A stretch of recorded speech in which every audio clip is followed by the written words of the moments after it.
বাবা হলেন মাথার উপরে ছায়া, যার বাবা নাই তার মাথার উপরে কোনো ছায়া নাই। বাপ থাকলে ঘরে খাবারের টেনশন করা লাগে না, ইনকামের টেনশন করা লাগে না। সকালে কি খাবো, দুপুরে কি খাবো, রাতে কি খাবো, এই টেনশন তখন বাবা করে। জিজ্ঞেস করে দেখেন যাদের বাবা নাই, এদের কলিজাটা বাবার কথা মনে পড়লেই ফেটে যায়। সেই বাবা কত কষ্ট করেছে আপনি জানেন না। এটা বুঝতে হলে আপনার সন্তান হওয়ার পরে আপনি দেখবেন।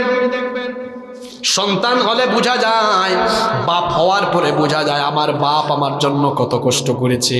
আপনার সন্তানের জন্য আপনার মায়া কম না বেশি?